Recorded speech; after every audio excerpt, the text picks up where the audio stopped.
অসত্যের খাঁচায় যোগ্যরা বন্দী, অযোগ্যদের রক্ষায় সততার সন্ধি। বর্ধমানে শিক্ষক কর্মীদের মহা মিছিল, বিক্ষোভ ও পথ অবরোধ। প্রবল বৃষ্টি উপেক্ষা করে হাতে প্ল্যাকার্ড, বুকে দাবির পোস্টার আর মাথায় ছাতা নিয়ে রাজপথে নেমে এলেন হাজার হাজার শিক্ষক, শিক্ষিকা ও শিক্ষাকর্মীরা। বৃহস্পতিবার পূর্ব বর্ধমান জেলার বর্ধমান শহরে অনুষ্ঠিত হলো এক বিশাল মিছিল, বিক্ষোভ সমাবেশ ও পথ অবরোধ, যার আয়োজন করে ফোরাম অফ প্লেডিং জাস্টিস এবং বেঙ্গল মাদ্রাসা এডুকেশন ফোরাম।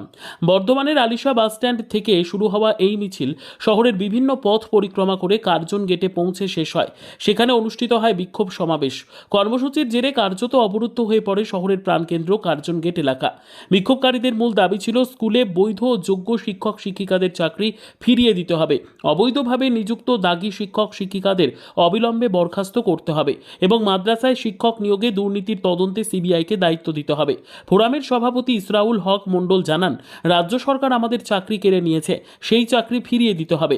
রাজ্যের ব্যর্থতায় শিক্ষক শিক্ষিকাদের সম্মানহানির প্রতিকার চাই। দাবি না মানা হলে আন্দোলন চলবে। আন্দোলনে প্রায় 4,000 শিক্ষক শিক্ষিকা ও শিক্ষাকর্মী অংশগ্রহণ করেন বলে জানিয়েছেন আয়োজকেরা। তাদের বুকে থাকা পোস্টার ও প্ল্যাকার্ডে ফুটে উঠেছিল একাধিক জ্বলন্ত বার্তা। অসত্যের খাঁচাতে যোগ্যদের বন্দী, অযোগ্যদের বাঁচাতে সততার সন্ধি। প্রতিনিধি মৃত্যুঞ্জয় যশের রিপোর্ট, সুন্দর বাংলা নিউজ।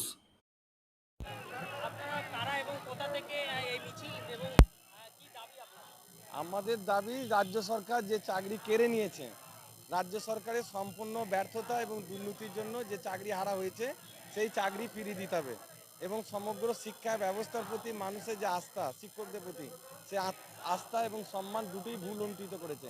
এর ফিরিয়ে যাওয়ার জন্য রাজ্য সরকারকে অবশ্যই সুপ্রিম কোর্টে সেই ফিরিয়ে আনার ব্যবস্থা করতে হবে এবং অদ্ভুতভাবে সেই জায়গাটা রাজ্য সরকার করতে পারছে না। তাই আমাদেরকে রাস্তায় নেমে প্রতিবাদ করতে হচ্ছে। আলিশা বাস স্ট্যান্ড থেকে মিছিল অংশগ্রহণ 4,000 শিক্ষক। কার্জন গেট, বর্ধমানের বিজয়িত। আমাদের দাবি যে চাকরি ফিরিয়ে দিতে হবে, ন্যায় হকের চাকরি ফিরিয়ে দিতে হবে, নতুন করে পরীক্ষা নয়।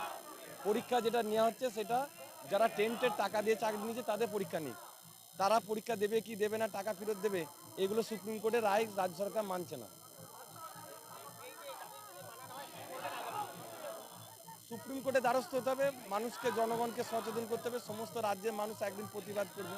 মাদ্রাসার ক্ষেত্রে যেমন ঘটেছে, সেখানে কাজ না, চাকরি নিয়োগ না দিয়ে তাদেরকে 10 বছরে বকেয়া বেতন টাকা দেওয়া হচ্ছে, আর অথচ এদের ক্ষেত্রে নিয়োগের ক্ষেত্রে বলা হচ্ছে নিয়োগের স্বচ্ছতা নিয়ে প্রশ্ন তুলে চাকরি বাতিল করা হচ্ছে। দুটো ভিন্নতা। আমরা সুপ্রিম কোর্টে যে রায় এসেছে সেই রায়টাকে আমরা চাইছি যে পুনর্বিবেচনা হোক, সেই রায়ে সঠিক আমরা পাইনি। রাজ্য সরকারের ব্যর্থতা, শুধু দুর্নীতি করেছে নয়, কোর্টেও সঠিকভাবে লড়াই করতে পারেনি। রাজ্য সরকারের ব্যর্থতা, রাজ্য সরকারের ব্যর্থতা সংশোধন করবে। তার দুর্নীতিগ্রস্ত এসএসসি যে রাজ্যে, যেখানে সুপ্রিম কোর্ট আজকের দিনে একটা যোগ্যকে আর অযোগ্যকে পার্থক্য না করে যোগ্যকে শাস্তি দিতে পারে, সুপ্রিম কোর্টে এই রকম ধরনের রায়, অনভিপ্রেত রায়, রাজ্য সরকারের সমস্ত মেকানিজম সুপ্রিম কোর্টকে যদি মনে করতো, তা সেই দুর্নীতিগ্রস্ত এসএসসিকে ভেঙে দেওয়া উচিত ছিল অবৈধ ঘোষণা। আগে ওটা করা উচিত, তারপর পরীক্ষা নেওয়া উচিত।